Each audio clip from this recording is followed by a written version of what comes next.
السلام علیکم ناظرین، میں ہوں منصور علی خان۔ پروگرام میں آپ کو خوش آمدید کہیں گے۔ ناظرین، ایک ایسے وقت میں جب وفاق میں حکومت میرے شیر کی ہو، پنجاب جیسے سب سے بڑے صوبے میں بھی راج میرے شیر کا ہو، سب سے بڑی اپوزیشن جماعت کا قائد 2.25 برس سے جیل کی کوٹری میں بند ہو، اس کی جماعت انتخابی نشان سے محروم ہو اور صوبے بھر میں اس جماعت کا تنظیمی وجود نہ ہونے کے برابر ہو، یعنی پورے نظام میں میرے شیر کو جنگل کی سی آزادی میسر ہو، اس کے لیے میدان مکمل صاف اور اس کا مخالف مکمل بے دست و پا ہو۔ اس سب کے باوجود آخر کیا وجہ ہے کہ میرا شیر انتخابی میدان میں اترنے سے کترانا شروع کر دے؟ ناظرین، گزشتہ روز پنجاب اسمبلی سے خبر آئی کہ بلدیاتی انتخابات اب نئے پنجاب لوکل گورنمنٹ ایکٹ 2025 کے تحت ہوں گے۔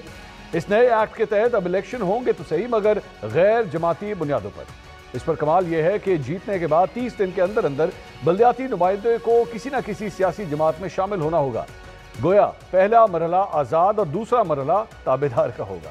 اگر اس نئے قانون کا بغور جائزہ لیں تو غیر جماعتی دراصل غیر نمائندہ کا دوسرا نام ہے۔ امیدوار بغیر جماعت کے الیکشن لڑیں گے، پھر جیتنے کے بعد ان پر ضمیر کا سودا کرنے کی تلوار لٹکائی جائے گی۔ ایک مرتبہ پھر بولی لگنے والے تماشے چھوٹے چھوٹے یونین کونسلوں میں ہونے والے ہیں۔ ضمیر کے سودے ہوں گے اور وفاداریاں بدلی جائیں گی، اور یہ سب کچھ آئینی طریقے سے ہوگا۔ نئے بلدیاتی ایکٹ میں اختیار کا نچلا ڈھانچہ تو بنایا جا رہا ہے، مگر اختیارات کی کنجی پھر بھی صوبائی حکومت ہی کے ہاتھ میں رہے گی۔ ناظرین، اہم بات تو یہ بھی ہے کہ پچھلے 4 برس میں پنجاب میں بلدیاتی انتخابات کبھی نئی حلقہ بندیوں، کبھی قوانین میں ترمیم، تو کبھی سیاسی مجبوریوں کی نظر ہوتے رہے۔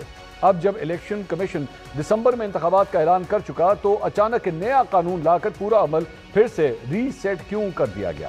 اب کیا یہ محض اتفاق ہے یا سوچی سمجھی چال؟ خیر، الیکشن کمیشن نے تو دسمبر میں ہونے والے الیکشن کا شیڈیول بھی واپس لے لیا۔ دوسری طرف تحریک انصاف کی کہانی بھی قابل غور ہے، جس کا انتخابی نشان ضبط، قائد جیل میں، اور انٹرا پارٹی الیکشن کا مقدمہ ایک بند گلی میں داخل ہو چکا ہے، جس کے بعد کہا جا رہا ہے کہ تحریک انصاف کو نئے بلدیاتی سیاست سے آؤٹ کرنے کی تیاری مکمل ہو چکی ہے۔ بس انتخابی نتائج کا رسمی انتظار باقی ہے۔ لیکن اس سب کے باوجود اصل سوال وہ ہے کہ جو جماعت جو خود کو شیر کہتی ہے، جو مرکز کی مالک ہے، پنجاب کی فرما روا ہے، جو یکجان دو قالب کا نعرہ لگاتی ہے، وہ کیوں شیر کے نشان سے پیچھے ہٹ گئی؟ اسی پہ مزید بات کریں گے۔ اب